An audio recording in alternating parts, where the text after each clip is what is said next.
If you've been around the channel for a while, you'll know that I've made a lot of videos on bad Kickstarter projects like the Air Umbrella, which is an absolute timeless classic, and I've also made a lot of content just on bad products in general, and it's just been far too long since I dipped my tootsies back in this pool of bad Kickstarter projects, and boy do I have a doozy for you today. This is a product that aims to solve a problem that modern science has been unable to crack. How to protect our children on Halloween from those villains that are putting razor blades in our chocolate bars. Halloween is one of the deadliest holidays of the year. There's children dropping left and right, littering the streets with their mangled corpses, all because some bad actors are filling the chocolate bars with razors and pins and needles. And we've been defenseless against this menace for too long now. But luckily, this Kickstarter project has the answer with a metal-detecting Halloween candy bucket. Meet Boo the Ghost, the answer to all your prayers. It's a bucket that has a metal detector built in to alert you when a tampered candy bar comes in with a fucking katana blade mounted inside of it. So it was unsuccessful in its funding, which is shocking. It only raised $213 out of its $36K goal, which, you know, just speaks to the state of society. If we're not willing to invest in life-saving products like this, we're too busy throwing dollar bills on OnlyFans. I mean, this is ridiculous. This would save countless lives on Halloween, and yet it was canceled because it didn't reach its goal. Hi, my name is Sam. We've all heard the horror stories. Holy shit, that stock royalty-free Facebook background music is about to have me acting up. That shit is fucking hypnotizing. But let's talk about this real quick.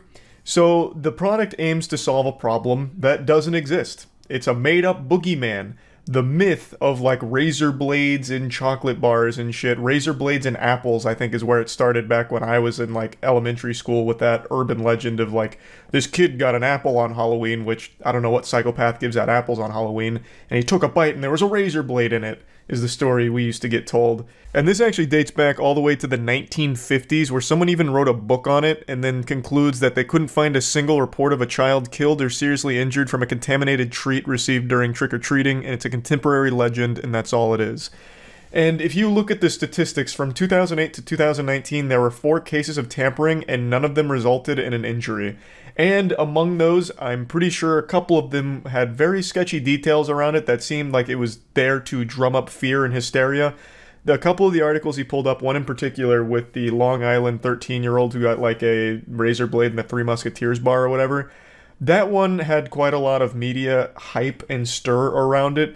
No one was injured during it, but I have seen a couple of theories to suggest that this may have been planted there as more just fear-mongering, though of course I can't fully state since I wasn't there and I don't know the whole situation. But once again, there's been no real cases of people tampering with Halloween candy that's led to children getting injured or killed from it. It's just a fucking myth, and also, if we're going to play ball with this whole idea of tampered Halloween candy, Boo the Bucket here is completely defenseless against drugs in the candy. I remember a couple years back there was this big hoopla about, you know, parents, be careful with your kids trick-or-treating on Halloween, there's some scum that's lacing the candy with drugs. And when I read that, I about fell out of my fucking chair. Who's giving away free drugs on Halloween? Are you kidding me? That shit's more expensive than the candy. I highly doubt there was anyone just willy-nilly giving away fucking free drugs in the goddamn trick-or-treat buckets. And if there were, Boo has no protocol to stop that. You know, this fentanyl-laced Hershey's bar is gonna fly right under the radar under Boo's nose. That's gonna be given the green light. No razor blades, no problem. But then all of a sudden, bang! Little Jonathan's got a whole fucking system full of fentanyl, and it could have been prevented if Boo only had drug-sniffing protocol as well built into the metal detector. Boo the Ghost Inc. will stand by no further. We've developed and patented a proprietary detection system that picks up on these dangerous contaminants and alerts the user before any harm becomes them. His name is Boo the Ghost. Could you have chosen a more creative name? This is so remarkably lazy. Boo the Ghost? Holy shit. That name has been used billions of times by now. It could have just been anything else. Like, it doesn't even have to be, like, even ghost adjacent. You could have just called them, like, Glorbus the ghost, like anything at all that's not just Boo for the millionth fucking time. Boo is crafted with a fully integrated, patented detection system. This system consists of a detection coil and the rim that picks up on any metallic objects and uses a vibrating handle with a built-in LED light to alert your child when they are in potential danger. It's pretty simple. It's a metal detector built into the rim, so when something metal passes through it, it has sirens that blare. Be careful, metal presence, initiating self-destruct protocol to protect the child, that kind of thing. Except instead of sirens, it just plays like a really weird honking sound. So that's basically the system in a nutshell. Pass through a metal detector, if there's metal, you get a honk. So that your child knows when there's a hazardous object present and that a thorough inspection of the candy should be conducted to eliminate the hazardous pin, needle, razor, or metal debris. So you get the little happy birthday kazoo sound effect there when the metal passes through, and I'd like to digest that for a moment here.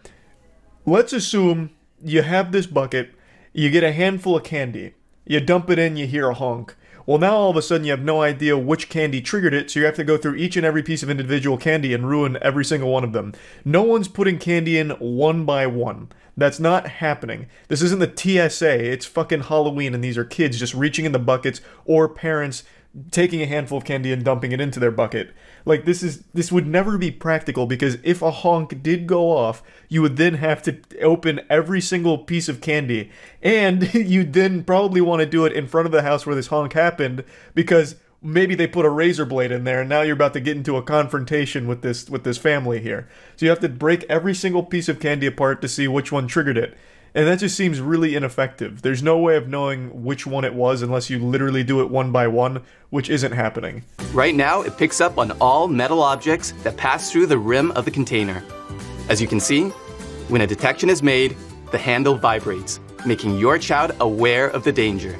Again, this aims to solve a problem that is completely non-existent and is just made up.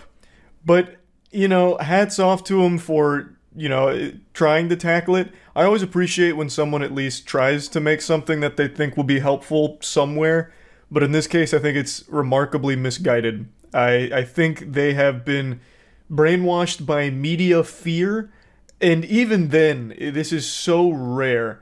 Like, it's fine to, like, caution parents, like, hey, there are weird people on Halloween, you should probably trick-or-treat with your kids instead of letting them go all, out in their own willy-nilly. I think that's good advice. Hey, just be with your kids, when they're going out to trick-or-treat, you should just be with them. I think that's fine advice. That's not exactly like being fearful or anything, it's just why not? Just take that safety measure. I think that's fine, but to try and put the fear of God in everyone, like, you need to be with your kids because there's people putting fucking razor blades and drugs in the candy. Like, then it's a step too far, and then you lead to a situation like this where this guy thinks that, man, I have to protect my kids on Halloween because no one else is. There's razor blades in every piece of fucking candy out there, I guess, and this is an essential tool for it. But anyway, just wanted to talk about this a little bit because I found it to be pretty wacky. That's really about it. So yeah. Almost 4 years ago now, I made a video talking about one of the greatest stories the internet has ever seen. It's the story of one man's never-ending quest to receive an umbrella that he backed on Kickstarter. This adventure is a dark look into the human psyche as we follow our protagonist Michael Superbacker in his holy crusade to finally get the umbrella that he is owed by a Kickstarter scam that he was foolish enough to believe in. This journey teaches us how far the human spirit can go before it breaks, and begs the question to all of us, what does it mean to never give up? The year is 2014. Charles White is a sophomore in college on the verge of losing his virginity. Michael Superbacker is an umbrella enthusiast who just happens to stumble across a very popular shit-starter campaign for something called the Air Umbrella. Now, Michael's no Mary Poppins, but he can appreciate the finely crafted microphone stand design of the umbrella. It also kind of looks like the Hitachi vibrating wands that you see in porn pretty often, and no doubt this helps pique Michael's interest in the project. After showing 3D models they threw together in Maya in 10 minutes, they finally give a demonstration of the prototype, and Michael's blown away. Blocking water with air, just like something out of Avatar: The Last Airbender, he thinks to himself, and that finally seals the deal. He puts a lot of money into the project. Giddy with excitement, with an estimated delivery date right around the corner, Michael's wet dreams start turning to nightmares as he has nothing to catch all that moisture with. The air umbrella misses its estimated delivery date and misses it again and again and again. And then it became a never-ending quest for Michael Superbacker to get a refund or get the air umbrella. And he wasn't settling for anything that wasn't one of those two options. The video I initially made covering this sad story was 3 years after the initial scam, $100,000 vanishing overnight with no refunds given to anybody, the comment section on the Kickstarter filled with very unsatisfied people upset that they're not getting the umbrella and they're not getting their money back, and after a couple of years they start to fizzle out until only one remains, and that is Michael Superbacker. Michael is a man of focus, commitment, and sheer will, a force of nature so powerful not even the air umbrella could stop him. And Michael is still going. It has been 3 years since my first video talking about this, and now it is 7 years since the initial scam took place, and he hasn't given up yet. So let's pick up where we left off 3 years ago in the manga. Michael Superbacker 3 years ago starts to notice that people are supporting him. He doesn't know where, but decides he's going to create a YouTube account to document this journey, this adventure. He then starts putting poems and lyrics from his favorite songs into the comments, hoping his very best to just get the attention of someone who accidentally logs into the Air Umbrella Kickstarter page. Scrolling up, it's kind of like reading those notebooks you'd find on ghost ships where the captain starts to go insane and starts writing gibberish at points. But Michael maintains a level head. He knows his mission. He is driven for one ultimate goal. This has been a 7-year-long war in the comments section, and all of Michael's comrades, his warriors in arms, his champions, his friends, his brothers and sisters, they have all left him alone on this battlefield now, in this barren wasteland of the Air Umbrella Kickstarter comments. It's like something out of the fucking Fallout universe. And then, out of nowhere, a glimmer of hope. Dean. Big Bad Dean. A new challenger has entered the battle. A new, strange face pops their playful little head out of the gopher's hole and starts talking in the comments section. By this point, Michael hasn't had human contact on this page in over 4 years, so he's panicking. He doesn't know how to handle this. This is someone new, a stranger in a weird place. Like a caveman seeing fire for the first time, Michael, a bit frightened but also interested, lets Dean have the floor. Biggest ass in the world. I've been robbed, and no refund has been given. I've contacted Kickstarter, and they are disgraced too. Just a little PSA, a little heads up, Kickstarter never does shit in these cases. I've never seen Kickstarter do anything when it comes to a fucking blatant scam like the Air Umbrella. Honestly though, let me just get this out there. I think Air Umbrella should just come forward and make a special umbrella for Michael in particular, like a sign from the whole team that scammed him with like a little smiley face at the end. Just give the man a fucking umbrella. I don't care if you just buy it from Walmart, just send this man an umbrella. Or just give him some money back. But anyway, back to what Dean's saying. They insist I have to contact the creator, who has ignored every form of contact I have made. Yeah, that's Kickstarter. Basically, it's, yeah, we're not going to do anything. Why don't you talk to the guy that fucking scammed you? I'm sure he'll be reasonable to give your money back. Great policy from Kickstarter. I will never use Kickstarter again. I've switched to Indiegogo.com, and frankly, the creator, the thieving, lying tosser, can go run and jump. That was an extremely sad sentence to read. God bless Dean's soul. Jesus Christ. I guarantee he's a lot more unhappy now since going to Indiegogo. If you can believe this, Indiegogo actually has more scams on it than Kickstarter. I would argue like 90% of everything you see on Indiegogo never existed in the first place and will never come out. They genuinely have the stupidest people using that platform and the dumbest fucking most blatantly obvious scam artists abusing it. I have seen so many projects with over $1 million in funding with an idea that quite literally can't exist in this fucking dimension. They'll say something about how we invented a way of creating water using nothing but my wet farts and Mozart's music, and it'll have like 50,000 backers for over $1 million, and then all of them are shocked when it never releases. This platform offers a really innovative tool for douchebags, scumbags, scam artists to use called a flexible goal.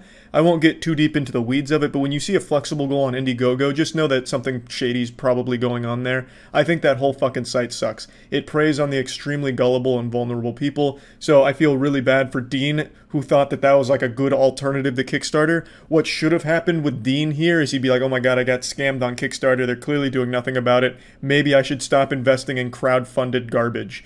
that should have been the thought process, but instead he went to just go get scammed somewhere else. That'd be like if I got scammed in RuneScape. Oh shit, I just gave this stranger my rune armor because he said he'd trim it for free, but he didn't do it. Fuck. I learned my lesson now. Time to go to this guy over here who's saying he'll double my gold if I give him all of my bank. That should work. And then being surprised when that also gets you scammed. It's just really sad. I feel bad for Dean. And just to finish off his statement, I hope you get what you deserve. Kickstarter also, you have failed to protect or even represent your backers. Your platform is one that has entirely let me down. I will not touch with a barge pole in future. Bye-bye, go to hell. You and the creator are a match made for each other. Dean's very upset, understandably so. This was a big scam. 100 grand in the fucking toilet, right down the fucking shitter. And Dean was an unfortunate victim of it. I am a little surprised that he waited 5 years to make this statement. Like, I feel like after the first year of constant missing the deadline, you'd be like, okay, this fucking sucks. I've clearly been lied to about this project, but this guy, he's got the patience of some kind of Zen master. He waited 5 years the entire time believing that it's right around the corner. I'm sure it'll be delivered any day now. Probably looking out his window every morning for the FedEx truck to come by with his air umbrella. But it just never happened. And then finally, after 5 years, he's like, yep, this was a scam. But anyway, Michael, after seeing signs of life in the comment section, once again lets out a triumphant, "Oh shit, they pissed off another air umbrella enthusiast. Looks like I'm not the only one. Stay strong, Dean. I will find us an umbrella one day." And I guarantee Michael will at some point. It may take 10 years, may take 10,000 years, but I fucking believe Michael will finally either create an air umbrella himself or discover one in like some kind of ancient Egyptian tomb or something. It's on its way. Michael and Dean will be avenged. As the years go by, Michael continues on the grind, looking for updates, trying to connect with other people that have been scammed. You see we're at day 1657 of the captain's log here. Then we get another encounter with a living, breathing human being who says, "I invoke my rights under Kickstarter's terms of use," and then just goes into this general statement. We've seen this a few times over the last 7 years of people believing that Kickstarter gives a fuck about their terms of use. This has never worked in the history of this website, and it never will because this website just wipes its ass with its own terms of use. So you're not guaranteed a refund, and posting this doesn't help your chances. This is just an act of desperation from the scammed people, and it's really always just upsetting to look at because I truly understand where they're coming from. They've lost a lot of money on this, and they just want it back. But probably won't ever happen, and this right here, it doesn't do anything. We continue through the timeline. A few other people pop their heads in here now and then. This person says no one's responsible for this scam. That couldn't be further from the truth. Whoever was behind the air umbrella is the one responsible for this scam. This wasn't like an act of God or like some kind of natural event of nature. Like, this was a coordinated scam from a team of people. They're absolutely responsible. Michael continues with some lyrics and some poems, hoping to lift the spirits up from anyone that's still a refugee here in the comment section, just desperately looking for a refund or the product. We're up to day 1753. Michael is still on the prowl. He's the only one here. Then Brian again comes with the invoking my rights for the Kickstarter terms. Again, falls on deaf ears. I actually wouldn't be surprised if no one works at Kickstarter. It's just kind of like a functioning machine, kind of like Skynet, but it doesn't think very hard. It's not a very smart machine. Another one here, invoking the rights for a full refund. Doesn't work. But you have to at least appreciate them trying to offer their prayers to the Kickstarter gods. Another one coming through. So there was a little activity over the last 3 years, at least more than we'd previously seen. People finally starting to recognize that this was a huge scam and they want their money back. And now, 23 days ago, Michael makes his most recent post as of making this video, day 2474. Michael, from the front lines, reports, "It's still raining outside." God damn it. Michael is still out there, in the rain, cold, hungry. No umbrella to stop that rain from hitting him. It's just Michael out there now. Michael's the last one, still fighting for that fucking umbrella. It is tragic. It is a sad story, but a story that needs to be told nonetheless.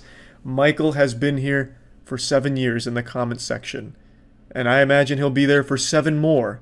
because that shit is not coming. And there is a 0% chance Kickstarter does anything. They wouldn't spit on a dollar bill and send it to Michael. They probably wouldn't even apologize to him for this shit happening on their platform. Kickstarter wouldn't piss into his mouth if he was dying of thirst in the desert. They do not care. But again, this is just the nature of crowdfunding projects. You have to accept that a lot of them probably will not come out. Or if they do, they will probably not be as hyped up as they were in the original Kickstarter pitch. That's just the way it is. Sometimes they are very good, sometimes they're not scams, but a lot of times, face it, they are. And this is one of those cases. It's easy to forget that when a scam happens, real people are affected. People like Michael and the other people we've seen throughout this 7-year comment section. It is, unironically, a very sad thing. And, yeah, just wanted to check in here with Michael. That's about it. See ya. It's been a little while since we've taken a deep dive into the dumpster on Kickstarter, and I know I've always had a negative impression of Kickstarter and Indiegogo, because I think a lot of these crowdfunding sites just have way too many fucking scams on them where you'll donate this money and get nothing in return for it. And a lot of them promise impossible things. A lot of these people think there's some garage Da Vinci who's created this revolutionary product like, behold, this is a device that you put in your mouth that'll instantly clean your teeth. No more wasting time brushing your teeth. This is going to change everything. And I've imbued it with an intelligence spell, so by continually using my product, you will supercharge your IQ. And then they have a fucking funding goal of $100,000, and a lot of times these projects reach it, and it's just terrible shit. But today I found a product that has completely changed my perspective on Kickstarter. It's called The Pussy in Her Face. Let's take a look. This is a brand new Kickstarter campaign from the unmatched genius mind of Oliver Redlight. Oliver Redlight, as I'm sure you well know, is a renowned author and credited with inventing the human erection. Legend says before Oliver picked up the pen, men couldn't get their dick hard. Blood wouldn't even flow to the cock region, but one day Oliver said, "Let there be light," and eureka, thus there was, the boner was born. Oliver Redlight is to penis what Jesus Christ was to all of humanity, a savior. So it should come as no surprise that Oliver Redlight is writing again, and undoubtedly the pussy in her face is going to be another landmark achievement. So the pussy in her face, every part of a pussy can be found in a woman's face. As you can see here from the cover of the book, you have the eyes plus the lips equal the pussy. Story. 7 years ago, my book, The Pussy in Her Face, was published in German language, but now I want to make it available to a wider audience in the English language. And Oliver, I think I speak on behalf of everyone that speaks English when I say, thank you. I had to blur out the actual pussy on the cover of this book. It's not a real vagina. What Oliver's done is he has photoshopped the human lips into a vagina, so he's meshed the two together and created like a chimera pussy of human lips and vaginal lips. It's some pretty interesting Frankenstein play there. For some, the title of the book may be a little provocative, but it is best description of the content because the book is about how a woman's facial features tell you what her pussy looks like. After a long development, I turned the curiosity into a science and a formula how to reveal the secret in the panties of every woman by looking at her facial features. So in a nutshell, The Pussy in Her Face is a guide, a hitchhiker's guide to the pussy in a girl's face. What the book does is it breaks down the simple science of analyzing a girl's facial features to see exactly what her vagina is going to look like should you ever get that far. Now the problem, and there isn't many problems with this book, but the main problem I have with The Pussy in Her Face is it's almost too powerful. Like, what's to stop you from accidentally seeing the pussy in a man's face, you know what I mean? Because in his book, the formula is laid out plain and clear. You're analyzing eyes, nose, and lips, and you're putting all that together to create a vagina. Men also have eyes, nose, and lips, so what's going to stop me? What if I just go around and start seeing pussy on everyone's faces?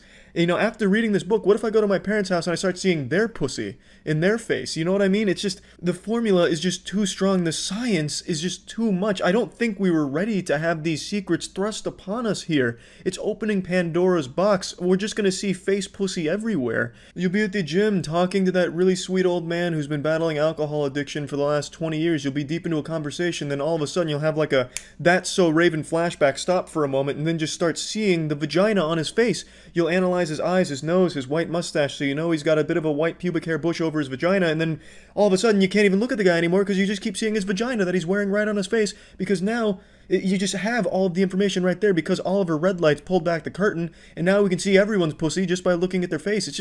It's too much. It's too powerful. Continuing on, we see a wonderful photo of the author, Oliver Redlight, in all of his glory, proudly holding up his book, definitely signing copies here, I imagine, and no doubt in my mind he is about to go have some real good sex. He's about to have sex, but don't worry, this book is neither sexist nor inhumane. This book actually helps to look at a woman first in the face and not on her breasts or butt. So you're wrong if you think there's something wrong about this book. Though one could argue by constantly looking at a woman's face, just picturing vagina, it's not the best. That's not probably the right way of approaching a conversation with a woman. But hey, I'm no Oliver Redlight, and he said himself, it's not sexist. So it's just not sexist. The first part is about the parallels in the face of the vagina and how to get the details with a few steps of the formula, such as can recognize the basic shape, characteristics, proportions, color, hair, etc. As you can see, there's some hand-drawn scribbled notes for his formula. This is probably something that just came to him in like a brain blast where he just all of a sudden started connecting all the dots of the universe and figured out exactly how to draw these parallels to a pussy, so he started writing them down on a napkin, the closest thing he had nearby. And very good hand-drawn pictures of vagina here that I'm going to have to blur out, but overall, I mean, you can't argue with the formula, of course, it's infallible. The second part consists of photo montages where the formula is applied step by step to various examples, from blonde to brunette to black hair, from young to old, from skin tones and countries of origin, and much more. Many step-by-step examples are shown you this. I can't show any of the examples there because it is just a photo montage of Photoshop vagina. So moving on, in the third part of the book, you can apply the knowledge from the first two chapters in the form of a puzzle by assigning the right face to the right pussy, or vice versa, the right pussy to the right face. And as you can see, here's Oliver using the book in a bar setting saying, hey, I know exactly what your vagina looks like, I'm going to describe it, and here's how I know this. So he hands over his, Back to the Future sports almanac that kind of reveals how he got all the information. As you can see here, this woman is beyond impressed and beyond interested. Now, obviously, this is perhaps a paid actress to tolerate the pussy in her face promotional material here, but I like to imagine he truly does just travel with the pussy in her face book in his back pocket and uses it as maybe like a pickup line, like, hey, I know what your vagina looks like. And then they like slap him and he's like, no, I'm serious, check this out, and then he whips out his book. Either way, an incredible novel from the one and only Oliver Redlight. Now there's a lot of things that can be said about the pussy in her face, but there's one thing that can't be said, that it's a scam, because it's not. I mean, it's an actual tangible product, apparently. The book exists in a German language. It shouldn't exist, but it does. In a lot of ways, this is like one of the only true Kickstarter projects that actually has a real product that can be delivered, but it shouldn't. It's a real shame that of all like the promising projects on Kickstarter, this is the one that somehow actually does exist. So, unfortunate, but hey, the pussy in her face has totally changed my perspective on Kickstarter. It's not all bad over there. That's what this has shown me. So, yeah, that's about it. See ya. When I say the word sex, the first thing you think of is a gamer, because sexual intercourse is such an ingrained part of gaming culture. All serious gamers fuck on the daily, slaying mad poonanny left and right in between fat victory royales on the battlefield. But let's say you're not a serious gamer, but you might be in a serious relationship, and the sex just isn't quite what it used to be. Maybe you don't have a lot of it. This Kickstarter LoveSync is here to solve that problem. Let's go ahead and check out their solution. Sex. That's a really weird way to start off. I disagree. That is exactly how I started this video. I'm just stalling right now, hoping she's in the mood for some horizontal hustle. And I'm just waiting for him to make the first move so we can do the mattress mambo. I love her. And I love him. I'm just not always sure she's ready to do some dancing in the sheets when I am. And that right there is the problem that they aim to solve with this Kickstarter. I'm not going to play too much from the video here because it's mainly just them tossing around euphemisms for fucking, mashing pissers, doing the old bedroom ham sandwich. So let's just go ahead and skip to their solution, what they're actually pitching here to solve this. Well, you're in luck because there's LoveSync. LoveSync is a device that lets you know when both of you are in the mood for some hippity-dippity.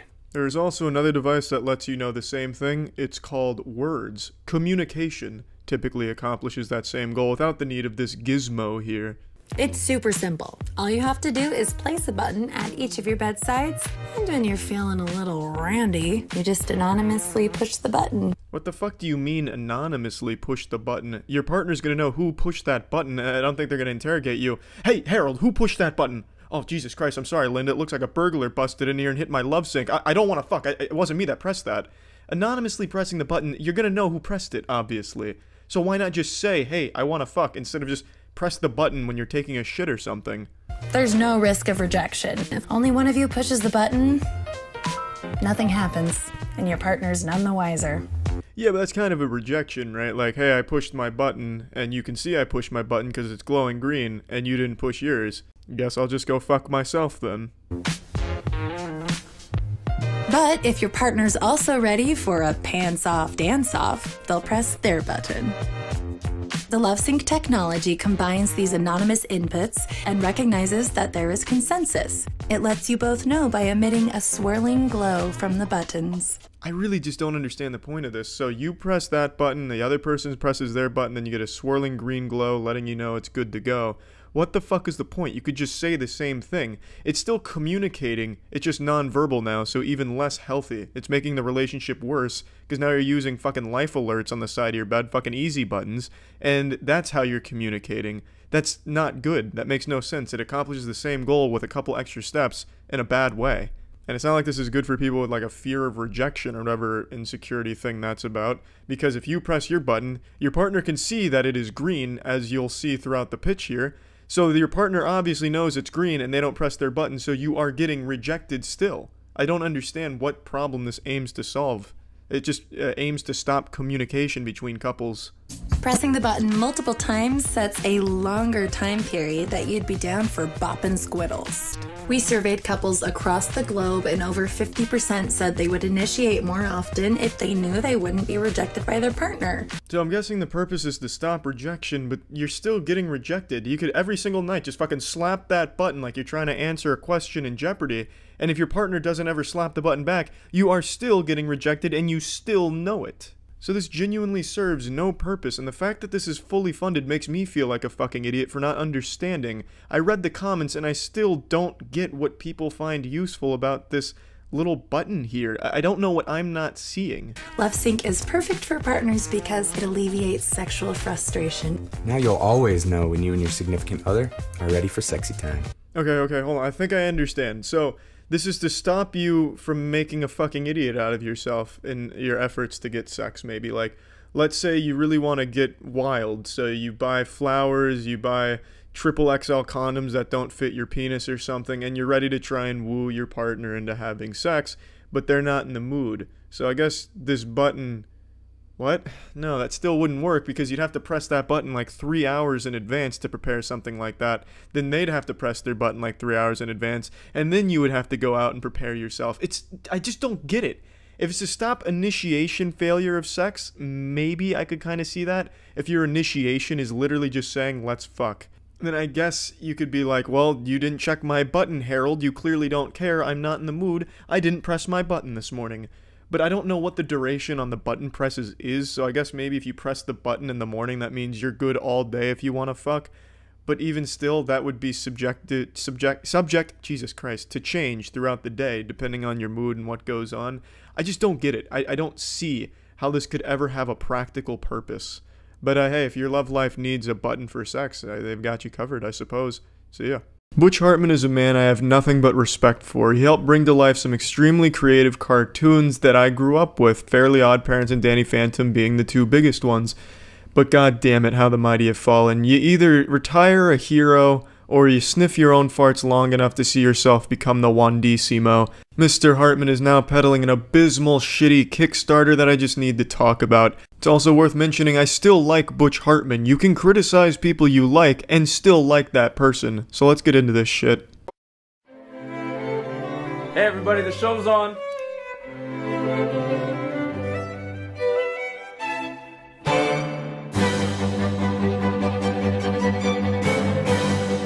Gee Willikers, Mom and Dad, maybe you shouldn't have put on porn for the family movie night. Or perhaps at least refrain from putting on the hard R for your kids that you don't want seeing those things.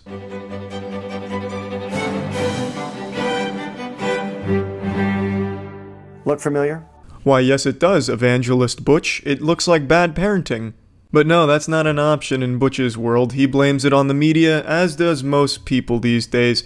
For some reason, there's this belief where it's never the parents' fault, it's always the media, despite the fact that the parents just hand their kids an iPad and tell them to go wild while they go lay in the bathtub with their soft dick in their hand and then get outraged when they find out their kids saw a nipple. Maybe it's time Butch and everyone else starts acknowledging that it's not the internet's responsibility to raise their kids. Maybe some of that falls on the parents. It seems like today's shows are meant more to shock people than uplift and inspire them. Yeah, if that's the kind of show you're watching. It's not like they've just phased out family-friendly content and just filled it with tits and blood and guts. There's still a lot of options out there. I just recently met an 8-year-old who told me that they'd seen The Exorcist and loved it.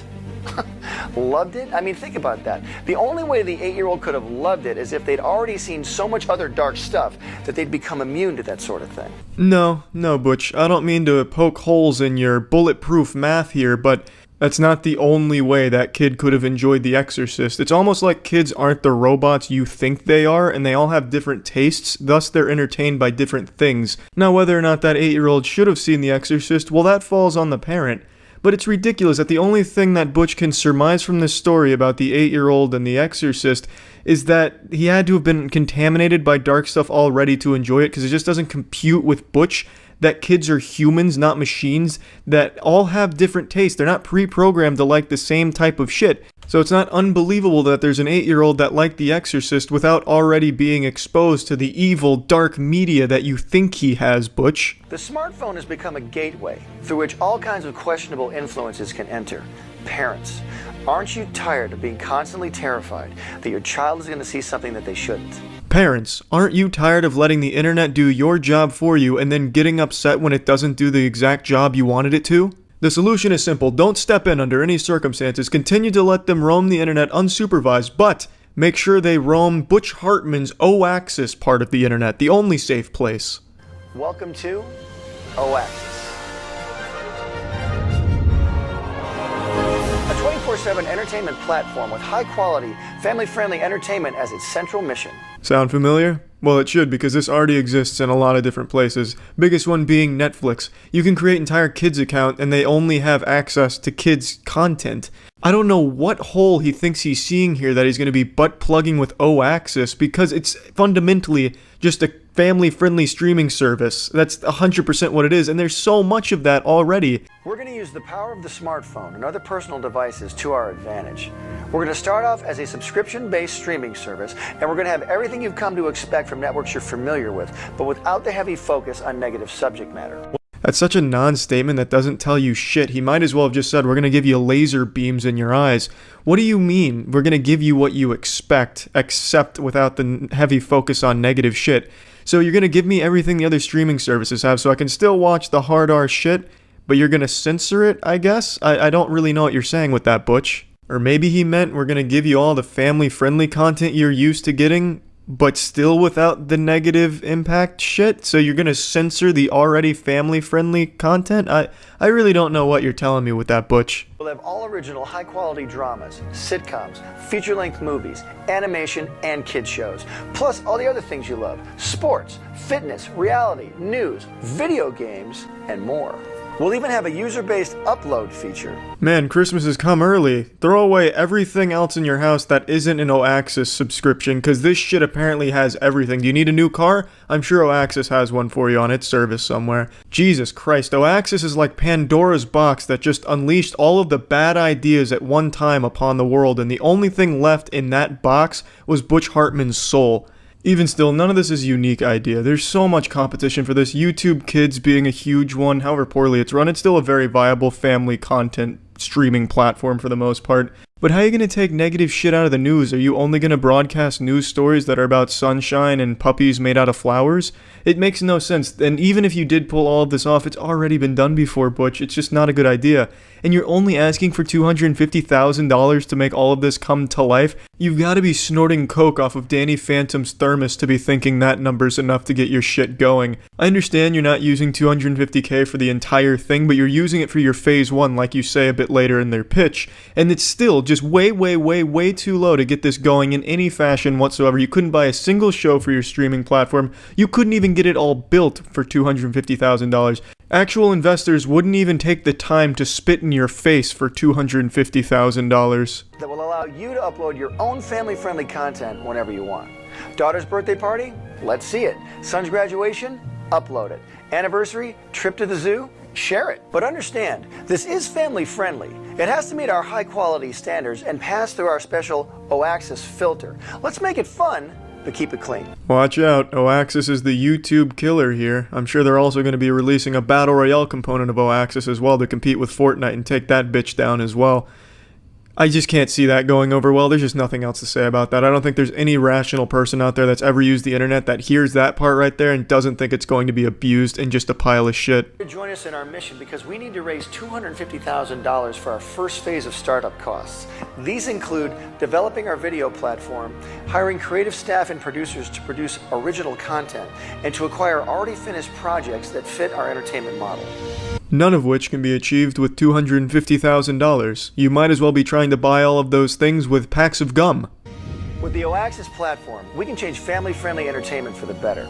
Better in your opinion, Butch. Some people like modern family-friendly content just the way it is. All in all, this is just not a good idea at all. I'm not going to call it a scam because I genuinely think Butch thinks it can happen, which it absolutely can't for $250,000. So I really hope it doesn't reach his goal because then everyone's just going to lose a lot of money and be very disappointed when it doesn't deliver. But I mean, I fucking love you, Butch. It's just, this idea has not only been done, but it's been done very well by companies that already have a background in this sort of thing. And essentially what you're doing is taking what they're doing and making it even more bloated by just taking every form of content that's ever existed in cyberspace.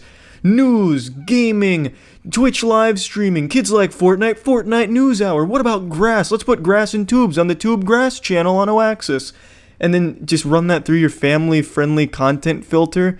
It's just not going to work. And especially with personal uploads where people are going to upload a whole bunch of shit, you're not going to have the infrastructure to go through each one of those manually and determine if that meets your high standards. It's just not going to work. And even if it did, it's not a good idea. Because there's already so many options for family-friendly content out there that fill everything you have already said in this video. So yeah, that's it. So yeah. What's up everybody, it's Critical. Have you ever wanted to just throw money away and get nothing in return? Well, thanks to the magic and beauty of Kickstarter, there's now a project for you. It's called Maverick Business Solutions, or MBS for short, but I like to think the MBS stands for maybe buy something else.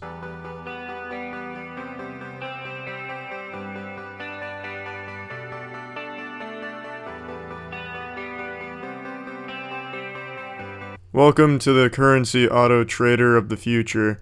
I'm going to go ahead and spoil this. There is no explanation of what the currency auto trader is, how it works, what it does. This whole video is nothing but pictures of these bulls and these bears. I guess it's trying to hint that, hey, this is bullshit, or you're barely going to get anything in return for your investment.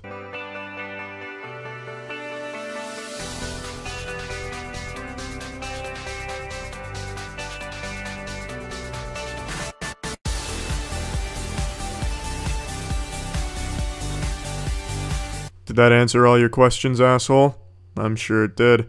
I really like this. This is exactly like a Microsoft PowerPoint presentation I would have made when I was running for middle school class council and I promised shrink raise to the class. That's exactly what they did here, but on Kickstarter. Oh, all those problems you're having, we have the solutions. That athlete's foot will take care of it. Assholes smell like shit, no problem. We have the answers. Just go ahead and give us a couple $1,000s on Kickstarter. Now, besides the horrendous little jigsaw puzzle of bulls and bears they were solving in the Kickstarter video, my favorite thing about this project is the backer rewards. Let's go ahead and scroll down and take a look at these bad boys. At $100, you get a thank you card. Talk about value. Now, if you think that's nuts, check out the crazy bang for your buck you get at $1,000. Another thank you card. I don't know what separates the two. I guess the $1,000 one's fucking signed with his sperm or something, but damn, that is some good shit right there. That's what I expect to get when I'm dropping $100 or $1,000 on a piece of shit Kickstarter project like this.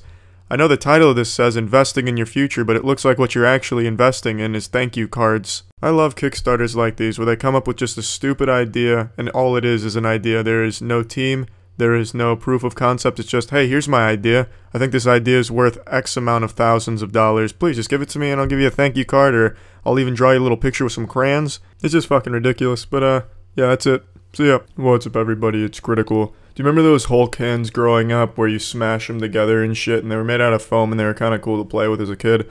Well, this Kickstarter aims to take that idea, make the Hulk hands out of cast iron and use them for the same purposes you'd use a sledgehammer for, but it doesn't seem they understand why that's not a good idea. I'm just going to go ahead and play a little part of the Kickstarter pitch because the video itself is very boring, but I want to show the product. Fun, and most of all, effective.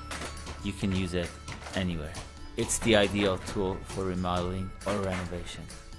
Made from approximately 5 pounds of cast iron, it's virtually indestructible. DemoFist is designed in such a way that the forces are perfectly balanced around your hand.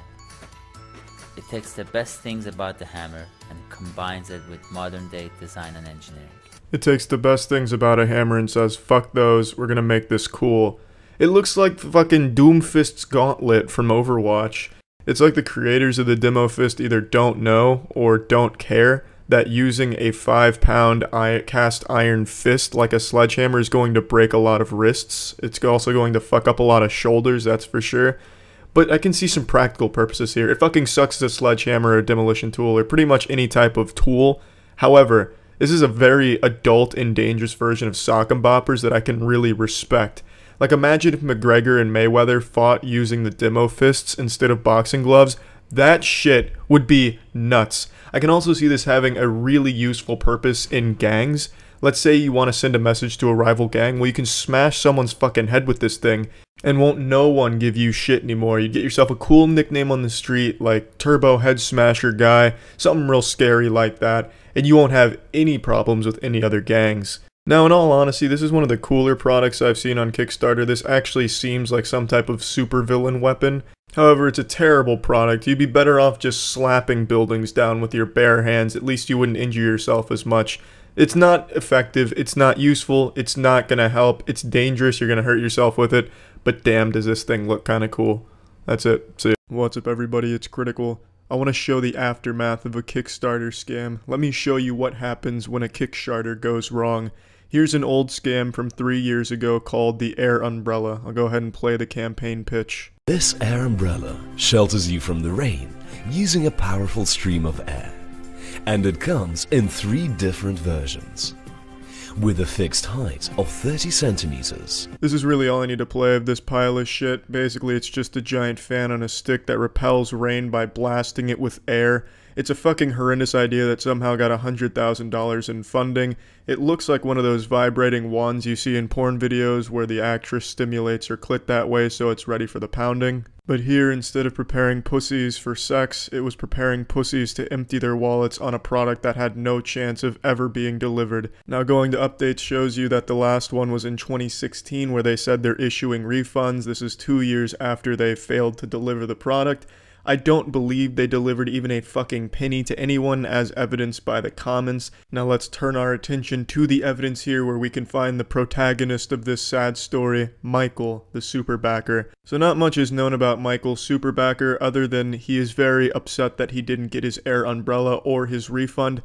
I went 3 years back to his first comment, and we'll just go from there. I'm going to skip a few, because there's a ton of comments from him. He very rarely went that long without commenting on here asking for a refund or updates on the project. So I'm just going to show enough to tell this sad story about what happens when a Kickstarter goes sour. Now this is where our story begins. It's January 9th, 2015. His first comment is innocent enough. It said a December delivery, January 9th, and I haven't received my umbrella yet. Are they already sent out?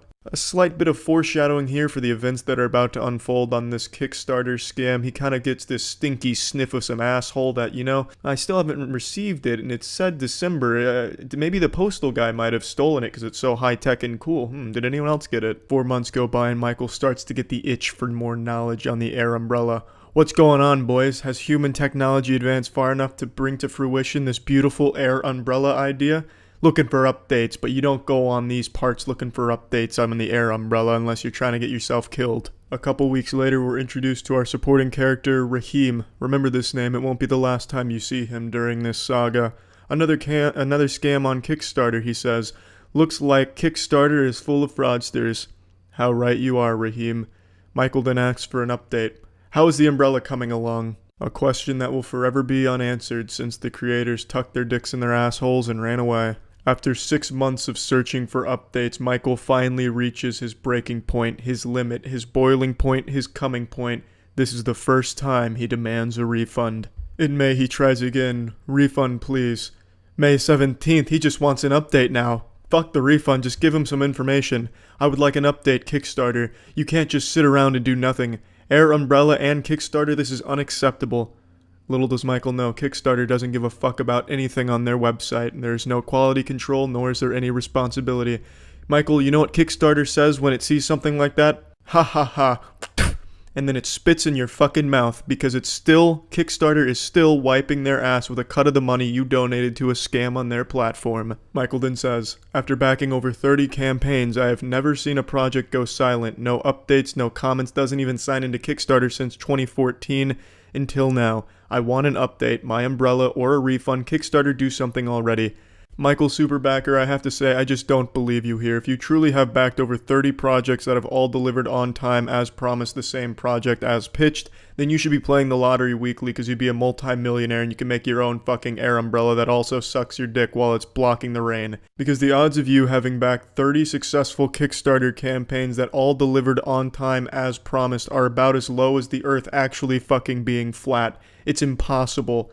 Kickstarter has become known for the projects going silent, no updates, no refunds. It's just become known for giant fucking scams. It's incredibly rare to find projects that actually deliver as promised and on time.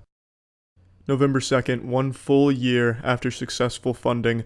Christ, they haven't even signed into Kickstarter in over a year. These guys are horse shit. If they contact you, tell them we all want a refund. He has now become the voice of the air umbrella enthusiast community, and they all want their fucking refund. Michael then talks about another scam crowdfunding project in which he finishes with an idea of his own here.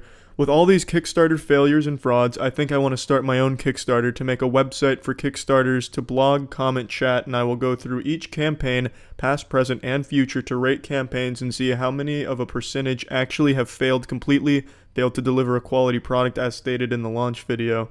Also, rate companies that have great track records for producing amazing products. My $128 will not go in vain. He may not have been able to save his $128, but you can be damn sure he's going to avenge it. Friendships are formed over the common interest of receiving a refund. Raheem states, Michael, I want my money back.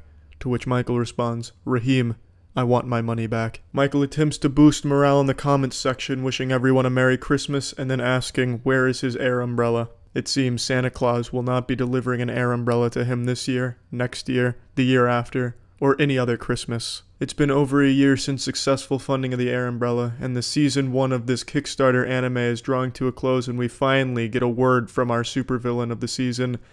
They don't have much to offer other than the empty promise of refunds, which, don't mean to spoil anything, never came to the backers. In what was a truly cruel move from the supervillain Air Umbrella HQ logging in here, it gives all of the backers this false sense that they can communicate with them to receive their refund, all of which is just not possible with Air Umbrella.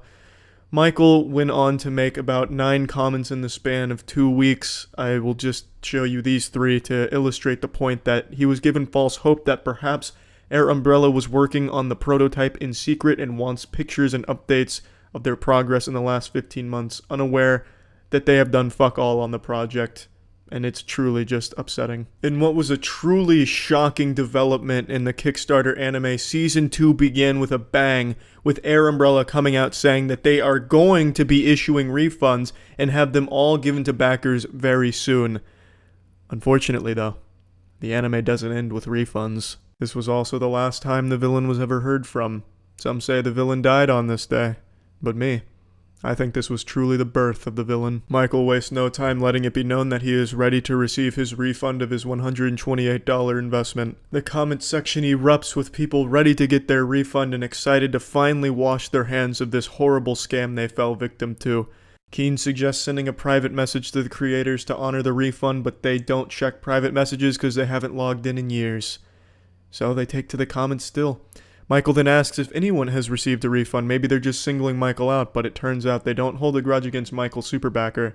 Nobody has received a refund. As the months go on, more and more people start to abandon ship, realizing that asking for a refund is futile, and then it's just Michael and Raheem here, left waiting for their refund, constantly commenting, asking for that refund to come. But unfortunately, that refund never comes. It's May 8th, 2016. Michael, I need my money back now. And he's not alone. Raheem is still side by side with his friend waiting for that refund. As we fast forward through 2016, we see Michael is unrelenting in his quest to get his $128 back. His persistence not rewarded throughout all of 2016. Season 2 winds down to a close and we enter Season 3 in 2017. And that is where we currently are now. Michael asking hello. Hello. Hello, is there anybody out there? His hello becomes much more aggressive. He wants somebody to respond. Hello. Hello again, a little more polite. He then points out it was funded nearly 3 years ago. He once again resorts to saying hello, hello, hello. And then it brings us to November 8th, 2017. When am I receiving my product? He's given up on the refund, but he's still holding on to the hope that that air umbrella is out there waiting for him somewhere cold and alone. Raheem takes a different approach to getting his refund or his product. He then suggests murdering the scammers. I mean, I think scamming is absolutely horrible, and it's really hard to accept when you've been scammed. I've been there, especially, you know, on RuneScape. Free armor trimming will get you every time when you're a young boy, and you never forget it. So I can understand the anger. Murdering these scammers, I mean, the world would be better off without them, yeah, I can agree with that, but I don't think that's going to help get his refund or get his product. But this concludes the story so far on the Air Umbrella Kickstarter story. That's it. And may Kickstarter give Michael his refund. Please, Kickstarter, give Michael his refund. Give the Air Umbrella backers their fucking refunds. They've waited long enough. That's it. See ya. Here's a nice Kickstarter project for you. The Eco Weather. It claims to be able to heat or cool the interior of any vehicle disregarding engine use and can be activated from any mobile device. Boy howdy does that sound amazing. I know it says it disregards engine use, but this is certainly getting my engine revved. This is some shit from the future. Let's go ahead and check out the Kickstarter video.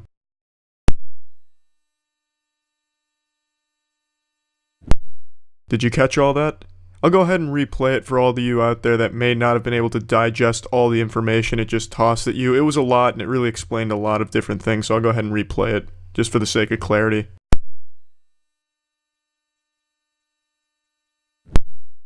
And that about sums it up. There you have it. The Eco Weather. Everything you need to know about it. A 4-second video. It looks like a fucking time bomb that you just set in your car. This looks like something Jack Bauer would have been diffusing during the 24 run. This shit doesn't look like it could heat or cool anything. It's basically just a computer fan, a little part of a fire extinguisher, and some spider web. I can't see this doing anything other than being a great weapon to use against a home intruder trying to burgle your ass. You could just toss one of these at them, and if the impact doesn't give them a concussion, it'll at least scare them enough. Holy shit, is that an Eco Weather? My god, this man's too real, I'm out of here. This looks like a toy from a cereal box that no kid would ever want. This looks like a placeholder in a video game, like a stock asset. It looks like a guitar amplifier mixed with dog shit. This is just a horrible project all around. I don't need to go into detail. There's no explanation of the team working on it, their qualifications. It doesn't explain exactly how it's going to accomplish its goal. Shitty Kickstarter, video's 4 seconds. That's it. See ya. It's been way too long since we last looked at a horrible Kickstarter campaign, and I've got a beautiful Kickstarter to share with you all today. It's called AnimeTube, and this one is especially evil because it targeted the purest group of us, anime fans. Weebs, like you and you.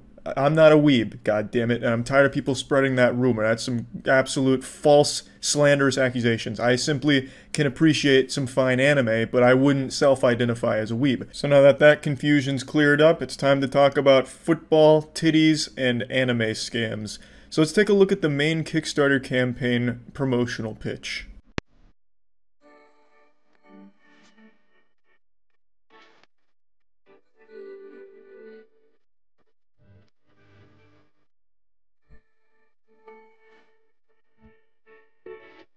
Ooh, Anime Tube's coming in here raw, no rubber. The condom is off and they're not playing fair. Taking shots at Crunchyroll. Anime Tube won't crunch on your roll. Fucking Gangnam styling on Crunchyroll's corpse after that one. Damn, Anime Tube. I don't even understand, like, why the fuck that's there. It doesn't make any sense. That just sounds like some weird sexual euphemism. Anime Tube won't cream in your pie. Like it doesn't work. Won't crunch on your roll. It's super dumb. Don't forget the things you see in this video because their actual product completely contradicts some of the things that they even say in the video.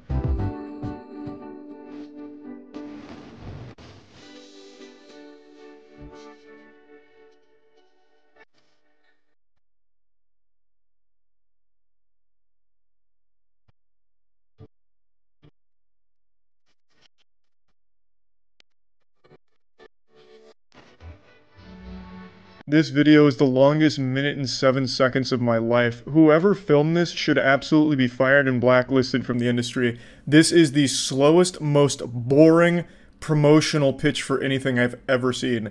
A single shot will last like 20 seconds in this video, and it does nothing. It is trash. It is absolutely awful. It's a minute and 7 seconds, but I feel like by the end of it, you've aged 6 years.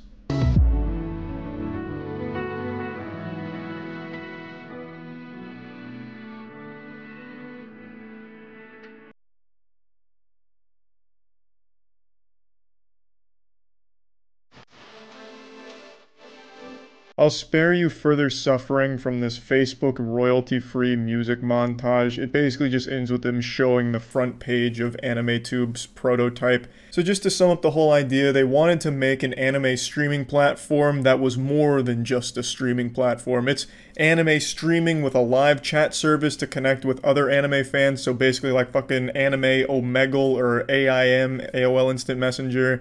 And also with a virtual assistant AI, which can not only recommend titles to you, but converse with you and connect with you on an emotional level. So they're basically creating a fucking waifu therapist, which I'll get to that section in a moment. So just to boil it all down, AnimeTube was a streaming platform for anime with the tagline, "Free Anime for All." And my god, they did it. They created a true utopia, the perfect anime streaming app. Don't take my word for it, look at these testimonials.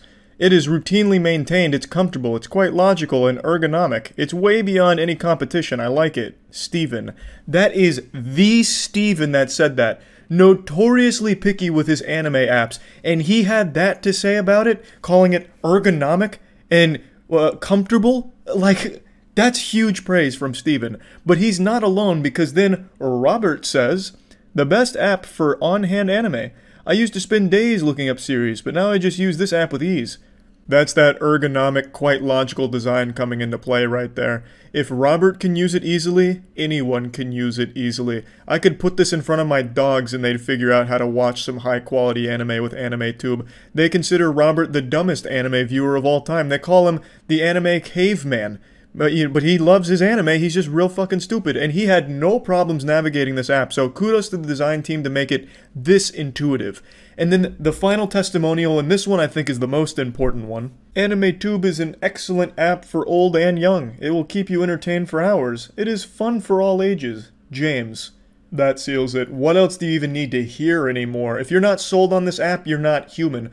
Robert, James, and Steven were all in agreement that not only is the app ergonomic, but it's easy to use and it's entertaining for all ages. Like, these are the three boys. Like, this isn't just any old Robert, James, or Steven. This is the legendary council of Robert, James, and Steven. The governing boys. Like, these are the biggest fucking boys, and they're having this to say about AnimeTube? My god, I can't believe I hadn't heard of it until just now.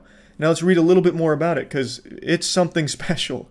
Scrolling down, you can see this hand touching some anime girls, just kind of showing what the website would look like if it ever had a chance of existing in the first place. Nothing too wild here, so we'll scroll down a little bit more, and then we get to the subscription part. You remember the tagline, free for all? Yeah, throw that shit right out the window. Look at this pricing scheme. It's looking real good. Yeah. Ah, that's super interesting. Free for all, but best if you pay for it. If you don't mind, please. And then, of course, they throw in the competition saying that they're low rated and what they're doing is actually the ultimate free anime app. And the amount of delusion that you have to go from showing the subscription pricing model to then calling it still free is just baffling to me. So basically what they want to do is make it free with ads. And you can pay to get the ads taken off. Which is eerily similar to what the competition does. Crunchyroll's pretty close to that, where it's free with ads, but you can pay to upgrade. So to me, it does sound like AnimeTube did want to crunch on that roll just a little bit, considering that they're just taking existing apps and making them shitty. But let's move on to the actually wild part, Amy-chan, their virtual assistant AI, which would be native to the AnimeTube platform. So, Amy-chan will help users find additional content, so based on user history, favorite anime, shit like that, and build a show and movie queue. They want it to be more than a virtual assistant though. You see, they want Amy-chan to be like a fucking Skynet supercomputer kind of thing. Q&A capabilities where you can ask her questions and she'll answer them, kind of like the Microsoft paperclip from back in the day when you'd ask it questions about PowerPoint. But it's not that simple. They want her to also be able to connect and converse with the users. Through natural, branded anime-style speech, Amy-chan can converse with users and connect with them on an emotional level. They are quite literally trying to create a waifu therapist. This is actually pretty heinous. They're hoping that if this ever existed, which it absolutely will not, at least not in any way that they're pitching it here, they wanted to create some type of like Hatsune Miku obsession with the app and its users. So they'd have Amy-chan as someone that someone could hyper-fixate on. So a guy that's lonely would connect with Amy-chan by asking her like 2-word questions that are yes or no based, and they'd fall in love with Amy-chan and keep subscribing so that way they have access to Amy-chan. It's actually really fucked up. It's pretty dark. They're also teasing 3D capabilities where she'd have her own 3D animations for responses and conversations. They say think VTuber but with an AI, which I'm sure they absolutely could do, especially when you scroll down and meet the team here. So, I'm only going to show George. All of them are like this, where it's just random first name and then some fanfic about them. I'll go ahead and summarize this book report. It claims Ken and George are the two main chefs in the kitchen here, and they have a combined 50-plus years of full-stack software development experience, including working on complex military software, as well as having a background in AI technology. And then with George's little segment, it says that he has 25 years of successful high-quality software development and leadership, as well as 2 years in Japan, 10 years on the mobile app and console development, and that's all you get. So there's no way of verifying any of this is actually true, but they tried because at the very bottom of the page, it links to a LinkedIn for someone named George, but when you click that, it leads you to a dead page. So you click on his LinkedIn and it doesn't go anywhere, it just says this person doesn't exist. Which makes me trust George even more. He is so powerful that the government is scrubbing official records of his existence. The only way that George is able to communicate with us is through anime now, goddammit. He's too strong. That's basically it for the Kickstarter page, but this wild ride doesn't stop here. This was apparently not the first time they even tried this project. They initially launched it back in like last June or something with a $285,000 goal. They raised $50K, and since it didn't reach that goal, they didn't get any of that money. So now they've come back and lowered it to $50K, and they've exceeded that, but now they can't touch it because it's been suspended. According to AnimeTube, they suspended it themselves over the copyright issues that they were facing, but I've read evidence to the contrary. This isn't the initial page that they pitched it with. On this page, originally, they had a list of anime that they claim they were in talks to get the license for their platform. Some of the biggest in the world, the Attack on Titan, Sword Art Online, like that caliber of anime, they had listed on their Kickstarter page to sell people on the idea, claiming that they were in talks to get this officially licensed for their platform. Anime professionals came forward and said, no, that's some bullshit. We've never even heard of these guys or talked to them. They were calling this platform a scam, and now it's been suspended. Anime News Network had a detailed article going over everything kind of as it was happening. They started getting called out all across the internet. They were blocking people on Twitter, calling them haters or shit and some shit like that. Then you had comments from industry professionals saying things like, anyone intrigued or thinking of donating to AnimeTube Kickstarters should not. They're about a decade too late to that business model and competing with Netflix, Warner, hell, even Disney, you know, basically pointing out that they're really fucking late, which is absolutely true. It's very unrealistic shit that they're trying to do here, especially with their waifu therapist idea. It shouldn't take a lot of thought to recognize how fucking dumb it is, but what's really sad is the fact that a lot of people bought in, over 100K, and 5 people bought in at the $4,500 level, which is a load of promises that will absolutely never be fulfilled, and the biggest one being a cameo in the Amy-chan manga, which apparently they had an estimated release of December of this year. So who knows, maybe the Amy-chan manga is going to take the world by storm and we'll see these 5 backers somewhere in there as a piece of manga history, some of the best characters of all time. But back to reality, going through the article a bit more, they talk about the titles that AnimeTube claim they were currently in discussions with for licenses. The list includes hundreds of titles that are already licensed by other distributors for the US streaming market. Nozomi Entertainment CEO Sean Kleckner publicly tweeted at AnimeTube, "Why do you have listings for my titles on your Kickstarter's anime licensings currently in discussion? We're not in discussion with you." That was hard for me to read, but basically Sean flopped his cock onto the lunch table and called them out on their bullshit. And then George, the legend, the man and the myth, comes forward with a tweet and says, "Hey Sean, we've contacted you on LinkedIn to discuss directly with you." That's business right there. My man is networking. George has taken this opportunity, he came in with the fire extinguisher, and he said, "Yeah, we lied. Now let's talk in DMs, bitch." So basically the rest of the article boils down to other anime professionals saying, yeah, this is absolute nonsense.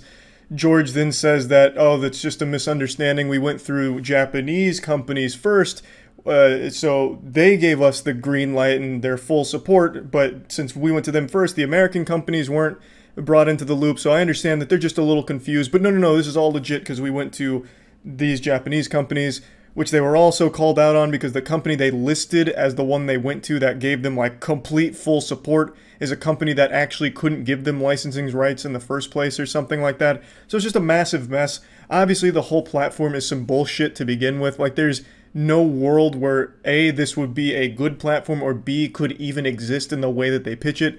I just found this to be a really interesting story. To me, it seems like they just want to take the money and run as badly as possible. They had 50K on the table last time, but they set the goal too high, so they didn't get any of the 50K. This time they brought it down to make sure that they got the goal, so hopefully they could take the money and be done. And they exceeded the goal to 100K, but then they got suspended because everyone called them out. So they're just having a really hard time completing their scam. That's really what it seems to me. But anyway, I just wanted to talk about this a little bit. That's about it. See ya. What's up everybody, it's Critical, and I believe I found the strangest project on Kickstarter.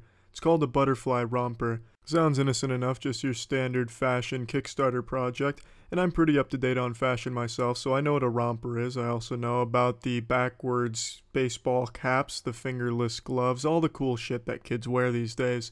So I understood right away what this was going to be about, but the Kickstarter video will leave many of you scarred.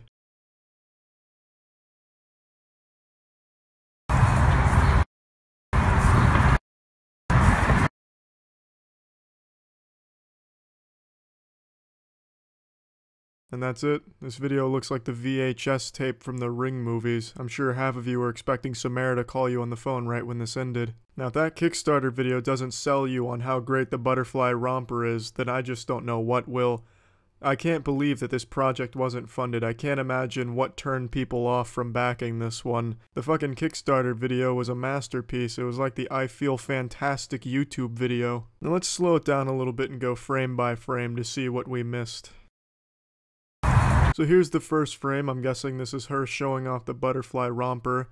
I don't understand why she went with some type of fucking subliminal advertising Kickstarter video here. It would have been better just to kind of show it off in one fluid shot. But anyway, here's our first frame. The model's getting a little closer to the camera now, but this time the hashtag LookDope has popped up on screen. Not exactly the best hashtag to promote your romper, but then again, neither is anything in this Kickstarter video. Now, I know I said a moment ago that this project wasn't funded, however, that's not entirely accurate considering this is a newer project and it still has 20 days to go. I'm simply making this assumption that it won't be funded because there are 0 backers for it right now. I could be wrong. Maybe there's going to be a huge influx of people that are just demanding the butterfly romper who become brainwashed from this haunted Kickstarter pitch. But yeah, as of right now, it doesn't look like it's going to get funded. This briefly flashes on the screen for only a split second, but luckily thanks to my CSI investigation unit, I was able to slow it down and able to get a very clear, high-resolution, enhanced image of it. It's hashtag stay dressed. Good advice. It's probably good when you're in public to stay dressed. Nothing wrong with that. Now this is by far the creepiest part of this. It says Gigi and Bo in Long Island. This is like in the horror movies where there's a video over top of like an anniversary video, Stacy and Hartman in Idaho, like the honeymoon or something, and then there's some type of sinister video on top of it. That's what this shit is. Maybe this was a Gigi and Bo anniversary video or wedding video or something, and then the butterfly romper curse took it over. Now at the end of the video it says you can scroll down for more information, but I didn't do that. I was worried if I scrolled down further perhaps the curse of the mummy would be finished, and I didn't want to fuck with that. So whoever's brave enough to scroll down further on the butterfly romper, by all means, all power to you. But this is by far the strangest Kickstarter page I've come across. That's it.